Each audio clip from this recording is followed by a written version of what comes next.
The wind was cruel tonight. Snow blew hard against Jackson's face as he stumbled across the frozen wasteland. His ship had crashed hours ago.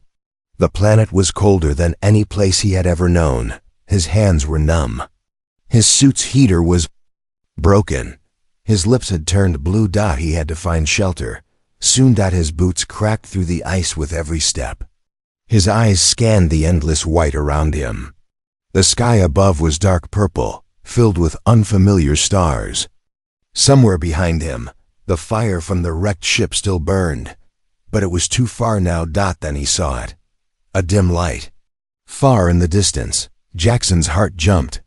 He blinked just to make sure it wasn't his imagination. But the light was real, a small flickering glow. He forced his legs to move faster. As he got closer, he saw it was a small wooden hut. Strange, it looked old, almost human-made. Thick smoke rose from its chimney. He didn't care who lived there. He just needed heat. He knocked. No answer. He knocked again, louder. Still nothing. Then, just as he was about to fall to his knees, the door creaked open. She stood there. An alien girl, young, with glowing lavender skin, long white hair, and bright silver eyes. She wore a long cloak made of something soft and shiny. She looked calm. Too calm. Jackson opened his mouth to speak, but no sound came out. He was too cold. She stepped aside, holding the door open wider. Without a word, he stepped inside. The heat hit him like a punch to the face. A fire burned bright in the center of the room. Animal skins covered the walls and floor. Strange, sweet smells floated in the air. He fell to his knees near the fire, breathing hard. She walked past him slowly, her bare feet silent on the wood floor. She picked up a cup and held it out to him. Jackson took it with shaking hands. The drink was warm and sweet like honey and something spicy. He drank it fast. "Thank you," he finally whispered. She didn't speak. She only tilted her head and smiled. It wasn't a normal smile. It was soft, mysterious, and a little too perfect. What's your name?" he asked. She still didn't answer. She just walked to the other side of the room and sat on a low bed made of furs. She watched him, quiet, still. Jackson looked around the hut. There were things he didn't understand: tall glass jars filled with glowing blue liquid, tools made of bone, and strange carvings on the wall that moved when he looked away and looked back. "Do you live here alone?" he asked. This time she nodded. But Jackson wasn't sure he believed her. He noticed something, then another cup, just like the one she gave him, sitting on a small table in the corner. It was half full, warm steam still rising from it. If she lived alone, why were there two cups? She followed his eyes. Her smile faded just a little. "I won't hurt you," he said softly. She stood up and walked toward him. Her movements were smooth, almost too smooth. "I know," she finally said, her voice soft and musical. It was the first time she spoke, but her accent was strange, almost human. But not quite. Jackson stood up slowly. He could feel warmth returning to his fingers, but a different kind of chill was building in his spine. "Thank you for saving me," he said. "I owe you my life." She stopped just in front of him, too close. She looked up at him with those bright silver eyes. "You're warm now," she whispered. He nodded, confused. "Then you can go." Jackson blinked. "What? You can leave now," she said again, stepping back. He turned to look at the door. Snow still howled outside. I can't go out there. I'll freeze." She didn't reply. Jackson took a breath. Something was wrong. The room, the silence, the way she spoke, it all felt off. "I can just sleep by the fire tonight," he offered. She looked at him. Her eyes narrowed slightly. "There's no more fire after tonight." "What do you mean?" She didn't answer. Instead, she walked back to the bed and lay down. She turned her back to him and pulled a fur over her shoulder. Jackson stood there, confused, heart racing. The fire crackled. Outside, the wind howled. He was safe. But he didn't feel safe. He looked back at the second cup. It was still warm, and he was no longer sure he was the only guest tonight. Jackson didn't sleep that night. The fire in the hut burned low, and the alien girl hadn't said another word after she told him he could leave. She had turned away, pulled her fur blanket tighter, and stayed silent, but Jackson kept staring at that second cup. Who was it for? He waited. Minutes passed. Hours felt like days. Every little creak in the wooden hut made his skin crawl. The storm outside raged like a beast, scratching at the walls with icy claws. He couldn't shake the feeling. Someone else had been here. Maybe still was. He got up slowly, trying not to make a sound.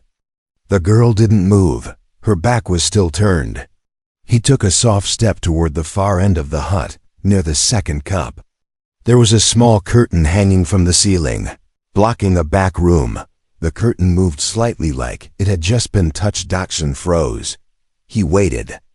Held his breath. Nothing. He reached out and pulled the curtain aside. A bed, smaller than hers, empty, but the furs were still pressed down in the shape of a body. As if someone had just gotten up. Jackson turned around quickly. She was sitting now, watching him. I told you. I'm alone, she said quietly. Her voice sounded different this time, sharper. Not cold, but not soft either. I was just looking around, he said, trying to stay calm. She didn't blink. Her eyes stared into his, unblinking. Jackson stepped back. Look, I'll leave in the morning, okay? I'm not trying to cause trouble. She stood slowly, her silver eyes glowing slightly in the dim firelight. No, she said. You're not leaving yet. Jackson's mouth went dry. Why? She walked past him and pulled the curtain shut again. Then she looked over her shoulder. The storm won't stop for 3 more nights. You wouldn't survive one. Her tone was flat. Like it wasn't a warning. More like a fact. He nodded slowly, unsure if he was thankful or trapped. She walked to the fire and stirred it with a long stick. Blue sparks flew into the air. That's when Jackson noticed something strange. The fire wasn't made of wood. It was bones, polished. White bones, crackling as they burned with blue flame. He looked at her. She noticed. She smiled again. You're scared of me now, she said. Jackson didn't answer. She sat down by the fire and motioned for him to sit too. Reluctantly he did. Where are you from? He asked, trying to act casual. She looked into the fire. Far away, another moon, long ago. And you live here alone? She nodded. Alone is better, less messy. Jackson forced a small laugh. Messy how? Her eyes met his again. Humans always ask questions, always dig, always open doors they shouldn't. The fire popped loudly. Jackson looked toward the back wall.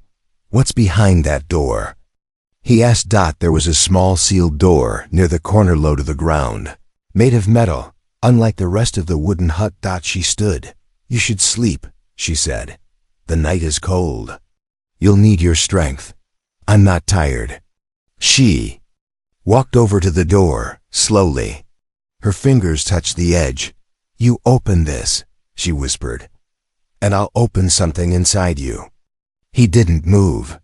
His throat tightened. She smiled again, but this time it was sharp, dangerous. Then she turned, walked back to her bed, and lay down again facing him now. Watching. Jackson sat in silence for a long time. He didn't know what was behind that door. But something told him it wasn't food or clothes. He decided not to sleep. Not yet. Scene ends with a deep chill in the silence of the night. Just before dawn, Jackson thought he saw something, a shadow, moving behind the sealed metal door. It didn't walk like her. It crawled, and it was waiting. The fire had died. Jackson sat in the dark, his back against the wall. The alien girl was asleep or pretending to be. Her breathing was soft, steady, but her silver eyes were half open, glowing just faintly in the cold dark. He hadn't slept. Not even for a second. His eyes kept drifting to the metal door near the floor and the strange carvings on the wall above it.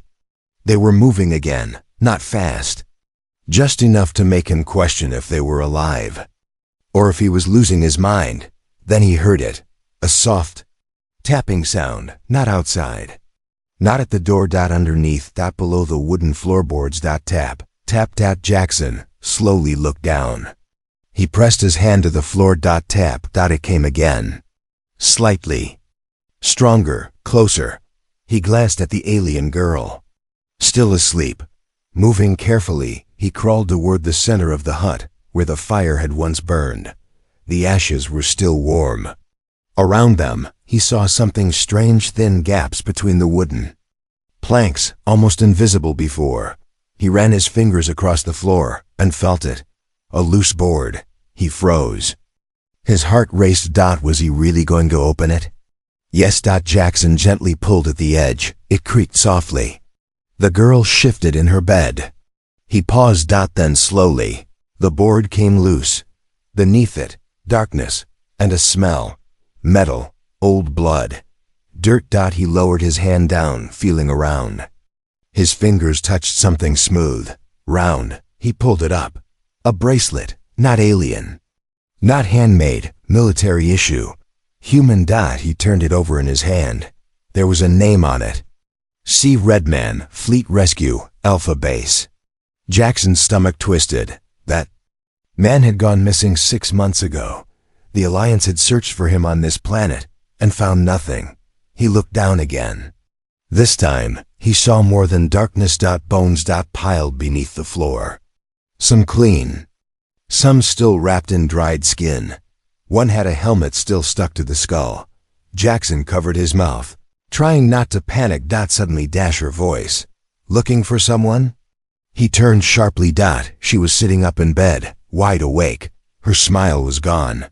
I found this, Jackson said carefully, holding the bracelet out. She stood. You were not meant to see that. He stood too, heart pounding. What happened to them? They didn't listen. They pushed. They opened things. She walked toward him, slow, quiet steps. They tried to fix me, study me, touch me. All of them.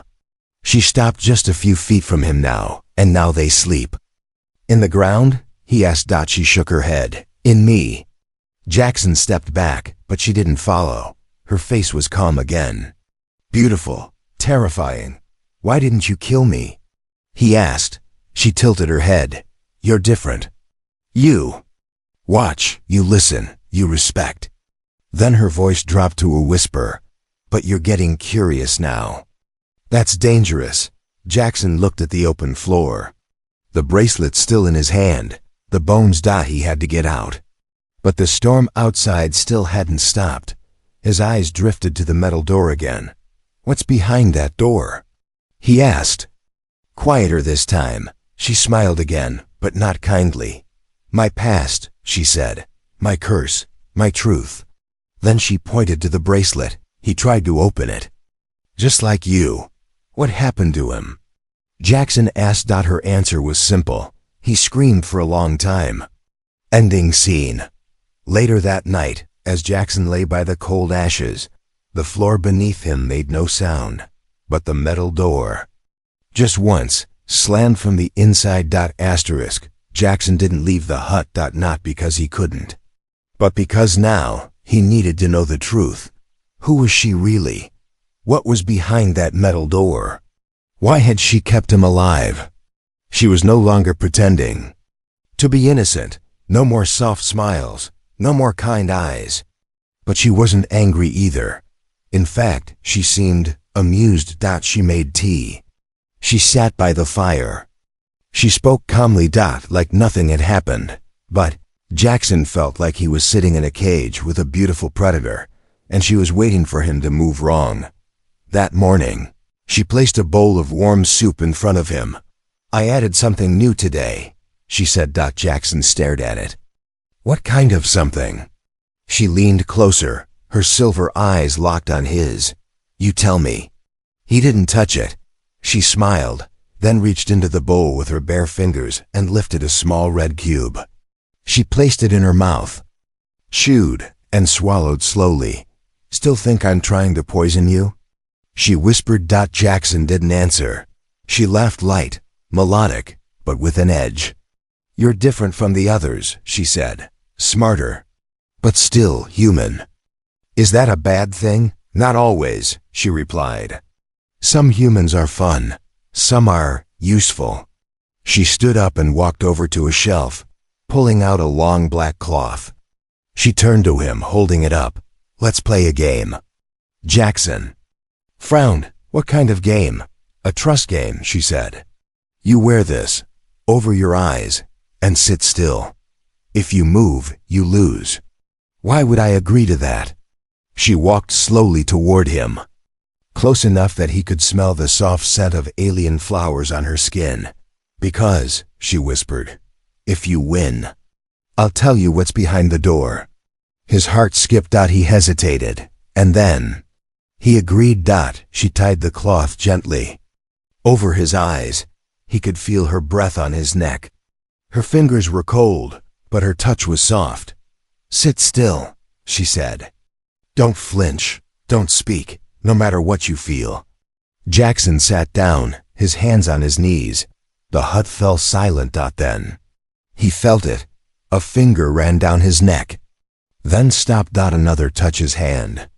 A light stroke, then something wet. Something soft touched his ear. He held still. His heart pounded in his chest. He could hear her breathing. Close. Too close. Suddenly a sharp sound. Metal. Scraping on metal. Then silence. The breathing was gone. He reached for the blindfold. But just before he could lift it, her voice behind him. You moved. He ripped the cloth off. She stood near the metal door, her hand on the latch. You said you'd tell me what's behind it, he said, standing. She smiled. I lied. Tension builds. Jackson snapped. Enough of this. I want answers. She turned slowly. You're not in charge here, human. I'm not your toy, he said firmly. She walked toward him again, but this time her smile faded. No, she said softly. You're not a toy. You're a test. He stepped back. For what? For something ancient, she said. Something inside me. Inside this planet. You were brought here, not by accident. Not by crash. What do you mean? She looked him dead in the eyes. You were chosen. Ending scene. Jackson stood frozen. Chosen? By who? Why? Before he could ask, a deep rumble came from beneath the floor, louder than before. The carvings on the wall began to glow, and the metal door unlocked itself. Click.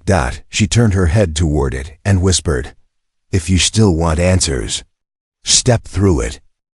The door was open, but she didn't move. Jackson stood just a few feet away from it, staring into the black void beyond.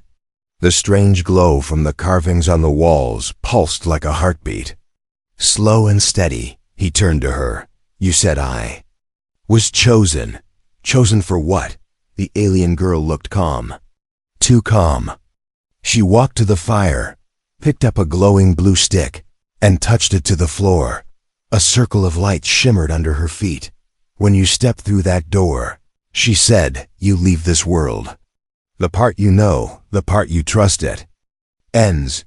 What's on the other side? Jackson asked. She didn't answer. She just looked at him for a long moment, and then smiled softly. I'll show you. She walked past him, slowly, barefoot, her white hair trailing behind her like smoke. When she reached the open door, she turned her head. Follow me. Then she vanished into the dark. Jackson hesitated. The room behind the door gave off no light, no sound. It looked like pure shadow. He took a deep breath and stepped through. Inside the hidden room, it was like walking into a cave. The air was warm, thick, and wet. The walls were covered in strange veins, pulsing faintly with blue liquid. The floor wasn't wood or stone. It felt soft, like flesh under his boots. Jackson's skin crawled. He looked around. She was gone. Where are you? He called. Her voice echoed from the walls. Right here. He turned. She stood behind him now. But she wasn't the same. Her eyes were brighter. Her skin shimmered like silver flame. And her voice had layers, as if something else was speaking with her, beneath her words. Jackson stepped back. What is this place? This is the place before, she said. Before the crash. Before you. Before me. He didn't understand. She walked to the center of the room and placed her hand on a large, pulsating wall. The wall split open. Inside pods. Dozens of them, filled with liquid, and bodies. Human bodies. Some were old. Some still moved. Jackson's blood ran cold. What is this? A lab? A memory, she whispered. A prison. A test chamber. You've been capturing humans? No, they were sent. Just like you. Sent by who? She turned and smiled, but it was a sad smile this time. By themselves. Humans always think they control things, but some doors open both ways. Sudden twist. Before Jackson could reply, the wall behind him slammed shut. He ran to it, tried to open it. It was sealed. She watched him calmly. You said you'd show me, he said. Not trap me.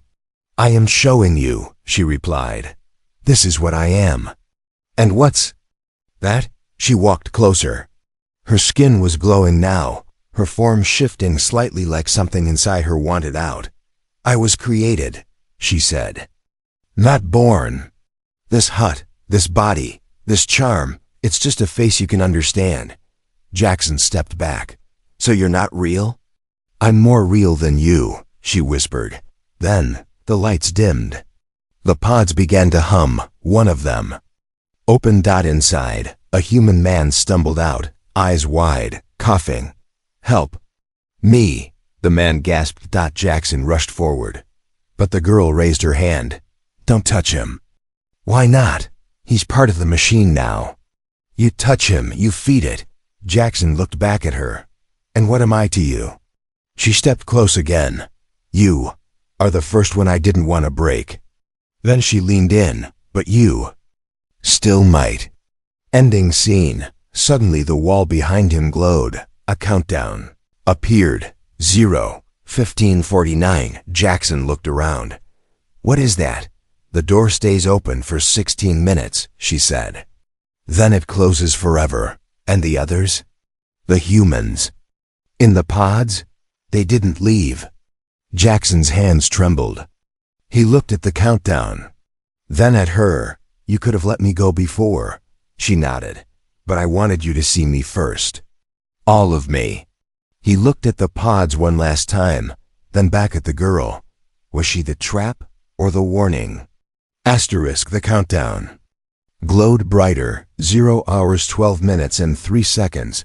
Jackson wiped sweat from his brow. The air inside the hidden chamber was getting hotter.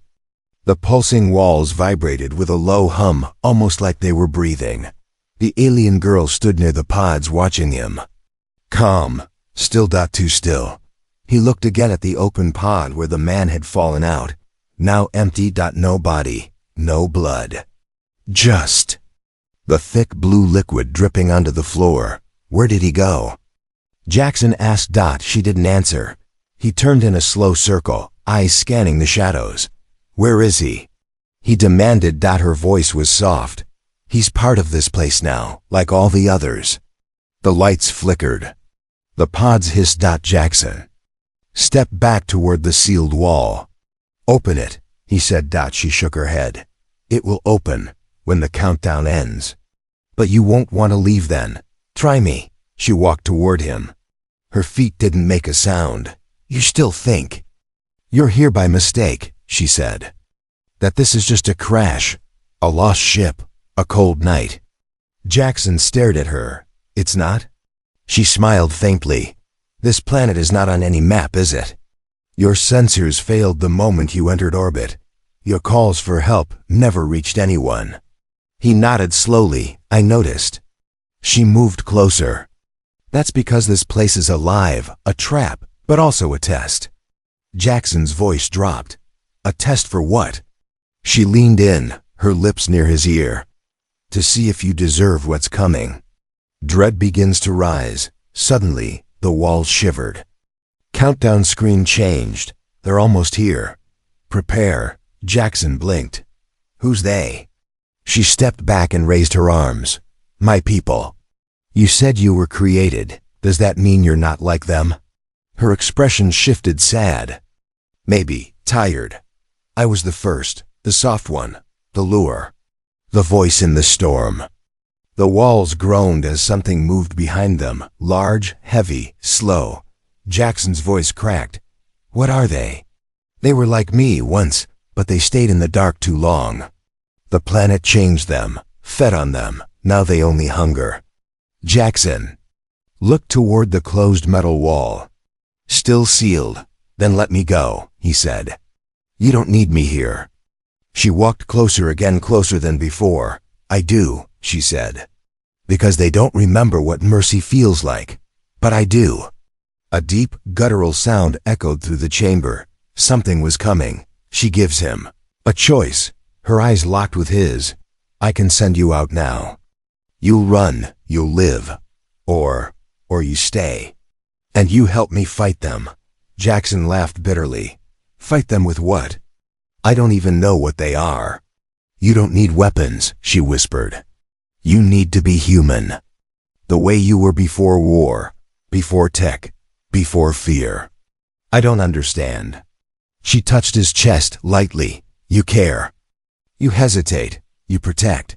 They forgot that long ago. The first creature arrives. Suddenly the wall burst open. Not the door, the wall itself. Massive figure stepped through. It was tall, at least 10 feet. Its skin made of black stone and pulsing light. Its eyes were burning red slits.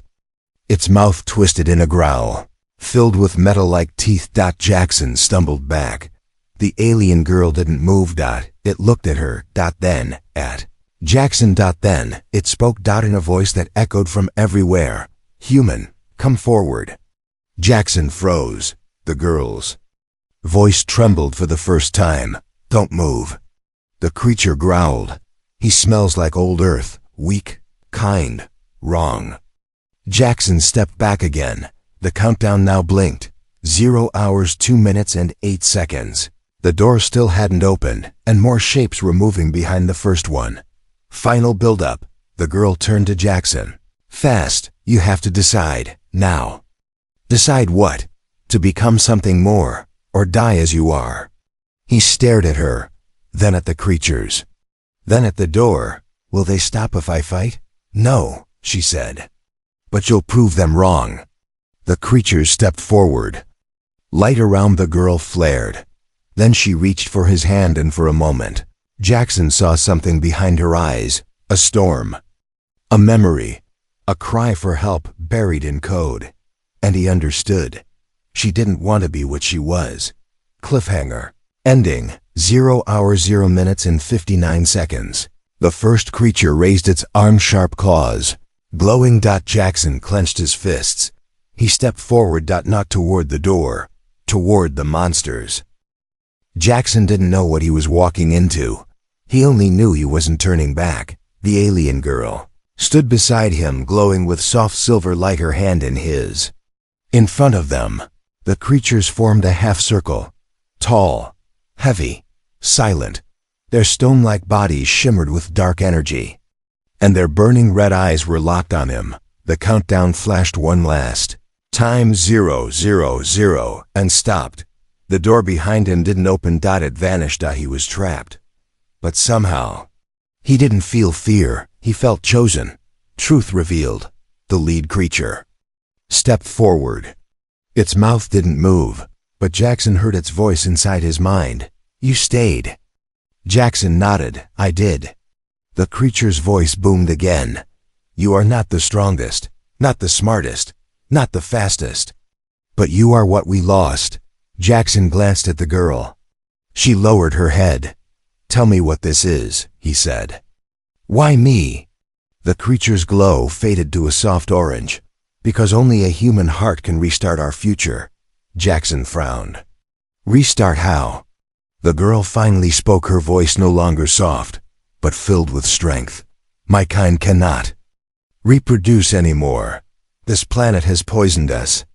We were made to conquer. But now we're dying. The creature added, You are the first to feel, to hesitate, to choose. That is what we need to continue. The offer, Jackson took a step back. You want me to, what? Be a breeder? The alien girl smiled gently. No, we don't want your body. She touched his chest. We want your will. He looked around at the creatures. Then why the pods, the dead men? They failed, she said. They tried to escape, to fight. To take, not to give. Jackson's voice cracked. And what makes me different? She looked up at him with her glowing eyes. You stayed. The choice, the wall behind the monsters. Cracked open. Light poured in golden, warm, pure. Not like before. Not like the trap. A new exit. Freedom. One of the creatures pointed toward it. You can leave, with your life. With our memory, and never return. Another pointed to the girl. Or, you can stay, join with her. Shape what we become next. Jackson stared at the light. Then at her. I don't know what I'm supposed to be. She took his hand again. You're supposed to be human. That's enough. Final decision. He stepped toward the light, then stopped. He turned back to her, and, without a word, he pulled her close and kissed her forehead. I'll stay. The new beginning. The creatures bowed their heads. The girl closed her eyes, and the entire room shifted, like the planet had exhaled for the first time in 1,000 years. A soft vibration rose from the floor. The pods disappeared. The walls turned green. The dark was gone. Jackson stood with her in the center of it all, alive, aware, chosen. And in her arms, for the first time in her existence, was hope. Last line, narration style. And somewhere in the galaxy, far from maps and machines, a dying world began to breathe again because one human stayed.